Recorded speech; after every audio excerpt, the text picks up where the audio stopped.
Muito obrigada, é um prazer estar aqui, né, fazer uma breve apresentação de um filme que está entre os meus filmes prediletos. Quem vai assistir esse filme, eu estou até com uma invejinha assim, de quem vai assistir esse filme pela primeira vez, porque é um filme muito vivo, muito alegre. Assim, vocês vão ver que, de fato, a gente sente um frescor de um certo tipo de cinema que estava sendo feito naquele momento, que é difícil a gente ver assim ultimamente, sabe? Eu acho que tomara que vocês adorem o filme como eu adoro. Esse acho que talvez seja, com certeza, um dos meus filmes preferidos do próprio Rivette. O Rivette, como a Clara disse, eu trabalhei uma parte da cinematografia dele na minha tese de doutorado, que era uma tese em que eu estava pensando a noção de improvisação. O Céline Joly é uma pena, assim, porque quando você está escrevendo a tese, né, você acha que você vai conseguir fazer muita coisa e, no final, você acaba conseguindo fazer muito menos do que você gostaria. Eu teria adorado ter integrado o Céline Joly na minha tese, que teria tudo a ver, assim, né? Na verdade, eu imagino que parte de vocês aqui conheça o Rivette, mas, de qualquer forma, vale só recapitular um pouco. O Rivette, ele nasce nos anos 20 e ele, no final dos anos 20, ele chega em Paris com 21 anos, ele é do interior da França, de Rouen, e ele chega em Paris e ele se ocupa primeiramente como um crítico de cinema, né? Vocês devem lembrar dessa noção lá dos jovens turcos, dos cahiers du cinéma. O Rivette fazia parte desse grupo e, justamente, pouco tempo depois, o Rivette começa a realizar seus próprios filmes.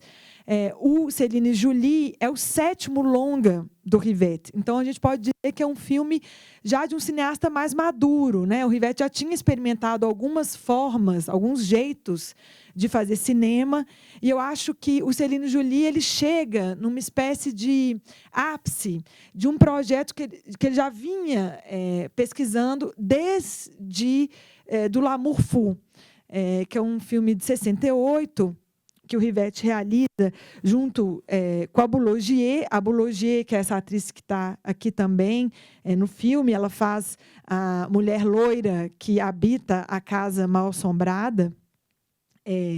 Então, o Rivette começa, em L'Amour Fou, a fazer um tipo de pesquisa estética, assim, que é justamente de apostar muito numa criação coletiva com os atores, em abrir mão do roteiro. Então, é claro que, bom, em cada filme funcionava de um jeito, mas, assim, em Amour Fou, depois ele radicaliza esse gesto de trabalhar muito com improviso no auto-an, e ele volta a fazer uma espécie de mistura, assim, ele conjuga um pouco, de um lado, um certo tipo de roteiro que vocês vão ver, que talvez vocês vão perceber um pouco mais, que é justamente nesse momento em que a gente tem esses trechos da Casa Mal-Assombrada, que os atores partem de textos literários, que é outra fonte de trabalho do Rivette. O Rivette, em geral, trabalha com textos literários, isso é uma marca do cinema dele. Nesse trecho da Casa Mal-Assombrada do filme, ele está, sobretudo, dialogando com o Henry James. Então, tem duas novelas do Henry James, enfim, que ele não se apega fielmente, assim, mas são duas fontes literárias importantes para ele. E também, como foi dito aqui, já até na sinopse do filme que os meninos colocaram no programa, também é um filme que começa com um projeto de uma ideia, assim, do Rivette de partir do Alice no País das Maravilhas, do Lewis Carroll. Hoje eu fui até reler o início do Alice, e, na verdade, vocês vão ver o início do Alice, assim, ela estava sentada num banco, meio entediada, num banco de praça, etc., até que surgiu um coelho, e a Alice vai correr atrás desse coelho. No filme aqui, vocês vão ver, começa justamente com uma das personagens sentada num banco de uma praça, em Montmartre, né, que é o bairro que é eleito pelo Rivette para filmar. Praticamente todas as cenas externas são filmadas em Montmartre. A Casa Mal-Assombrada também está lá. E é um bairro que é um bairro boêmio, é um bairro muito importante para o teatro em Paris, né?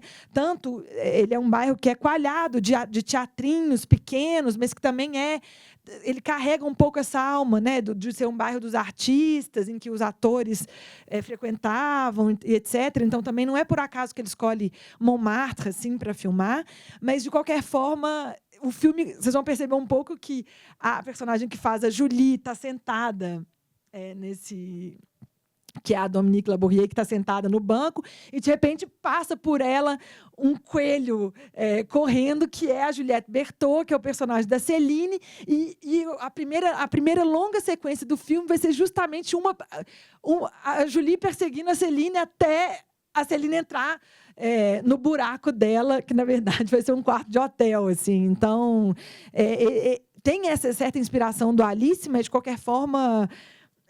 Então, de um lado, para voltar aqui, de um lado tem essa questão dos trechos literários, e, de outro lado, esse cinema que é muito fundado numa coletividade, numa aposta na colaboração e, assim, num tipo de criação coletiva com os atores com quem ele ia trabalhar. Então, o Rivette falava que os projetos dele, nesse período, surgiam, sobretudo, pela necessidade e pelo desejo dele de trabalhar com certos atores.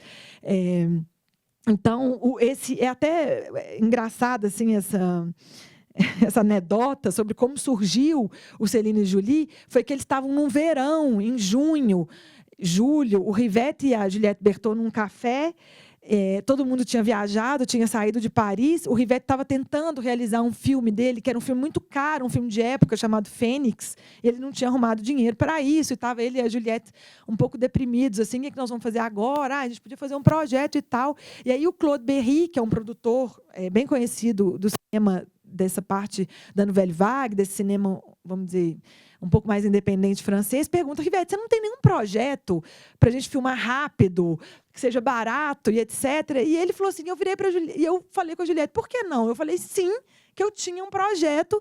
Senta ele e ela fala assim, agora a gente vai ter que filmar, a gente tem que criar um projeto. E ele fala para ela, então, se ao invés da gente fazer uma história, dessas histórias clássicas de um encontro entre um homem e uma mulher, a gente não faz uma história de um encontro entre duas mulheres, duas amigas.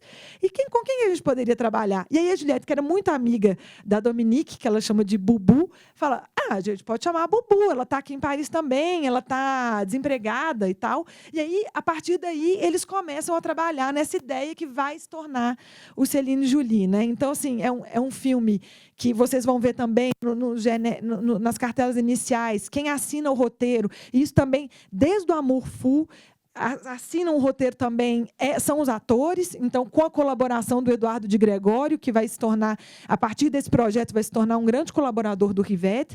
Então, aqui, as atrizes assinam o roteiro porque, na verdade, elas eram as pessoas que criaram seus próprios personagens e que escreviam, na véspera, os seus diálogos. Então, elas pensaram um pouco como que seria cada uma delas, elas iam escrevendo seus diálogos na medida em que as coisas iam acontecendo. E a gente tem esse segundo momento do filme, né, que parece que é um filme dentro do filme, que é uma espécie de homenagem e também carrega uma certa ironia esse núcleo de atores que estão nessa casa, que eu estou chamando de casa assombrada, que em que as duas personagens entram e saem a depender do momento do filme, assim. Então, essa casa mal assombrada, eu estou dizendo que é uma espécie de homenagem, também e carrega uma certa ironia, porque é um tipo de gestual e de forma de atuação muito diferente do que a atuação que a gente tem visto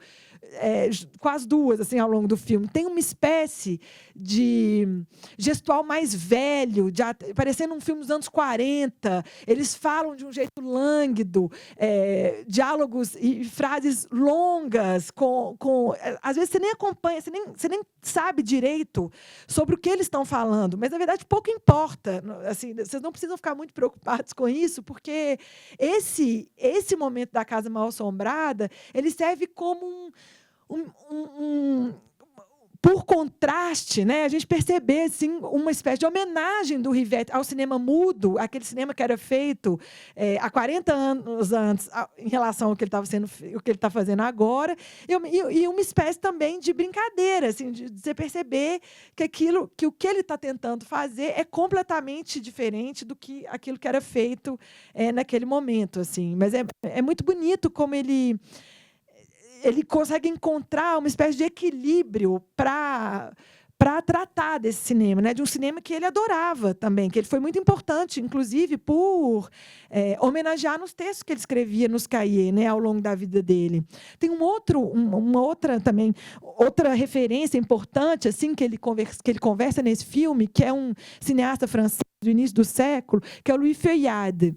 O Feuillade é um cineasta que o Rivette dialoga muito, sobretudo no Out 1, que é o filme anterior ao Céline Jolie. O Out 1 é um filme monumental, né? Acho que alguns de vocês sabem, ele fez 2 versões. A primeira delas é um filme que tem 14 horas de duração, ele fez em episódios, e depois ele criou essa segunda versão, o Out 1, o Espectro, que é um filme de só 4 horas e 20.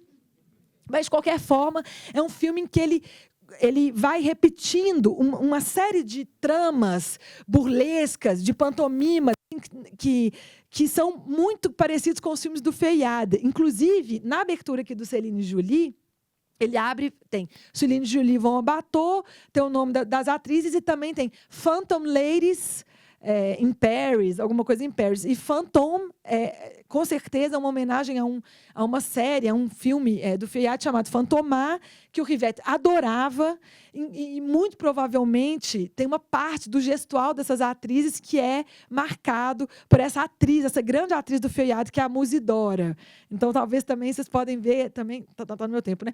Essa relação entre esses gestos, essas brincadeiras, essa dimensão burlesca das atrizes da Céline Jolie, com esse registro dos atores do primeiro cinema do Feuillade, que também marcou muito o trabalho do Rivette. Gente, muito obrigada, eu teria muito mais coisa a dizer.